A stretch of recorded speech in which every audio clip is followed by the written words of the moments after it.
मैंने आग्रह किया कि मेरा केस हाई कोर्ट के किसी भी अन्य जज द्वारा सुन लिया जाए, लेकिन उन्होंने मेरी प्रार्थना अस्वीकार कर दी। उन्होंने फैसला दिया कि वे अपने आप को इस मामले से अलग नहीं करेंगी और ये केस वो स्वयं ही सुनेंगी। उनके दिए गए इस फैसले से मैं पूरी विनम्रता पूर्वक असहमत हूँ।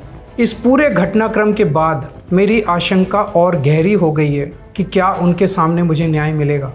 बापू के दिखाए रास्ते पर चलते हुए सत्याग्रह की भावना से अब मैंने फैसला किया है कि मैं इस केस में जस्टिस स्वर्णकांता जी के कोर्ट में ना तो स्वयं पेश होऊंगा और ना ही मेरी तरफ से कोई वकील पैरवी करेगा। जस्टिस स्वर्णकांता जी जो भी फैसला सुनाएंगे उस पर समय आने पर मेरे जो भी कानूनी अधिकार हैं, जैसे सुप्रीम कोर्ट में चुनौती देना आदि, वो सभी कदम लेने के लिए मैं स्वतंत्र हूँ।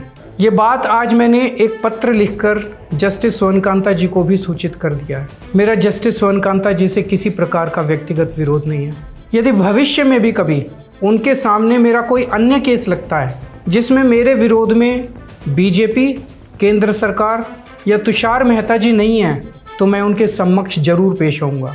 आप पूछ सकते हैं कि यदि मैं जस्टिस स्वर्णकांता जी के रिक्यूजल ऑर्डर से असहमत हूं तो उसके खिलाफ सुप्रीम कोर्ट क्यों नहीं जा रहा। उसकी तैयारी कर रहा हूं।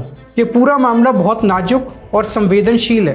कानून को ध्यान में रखते हुए, जुडिशरी के सम्मान को ध्यान में रखते हुए और लोगों के न्याय व्यवस्था पर भरोसे को ध्यान में रखते हुए एक एक कदम उठाना है। मैं ये कदम अहंकार या किसी विद्रोह या विरोध की भावना से नहीं उठा रहा। इस कदम के जरिए मेरा मकसद देश की कानून प्रणाली को चुनौती देना भी नहीं है और ना ही मेरा मकसद न्याय व्यवस्था का अपमान करना है। इसी केस में मैंने हर स्टेज पे, हर अदालत में अपना पूरा सहयोग दिया है। मैं न्यायपालिका का बहुत सम्मान करता हूँ। इसी न्यायपालिका की वजह से आज मैं आज़ाद घूम रहा हूँ। मेरा सिर्फ और सिर्फ इससे एक ही मकसद है, देश की न्याय व्यवस्था पर लोगों के भरोसे को और मजबूत कर, लोगों में ये अटूट विश्वास भरना कि ज़रूरत पड़ने पर हमारे देश की न्याय व्यवस्था से उन्हें न्याय ज़रूर मिलेगा। जय हिंद।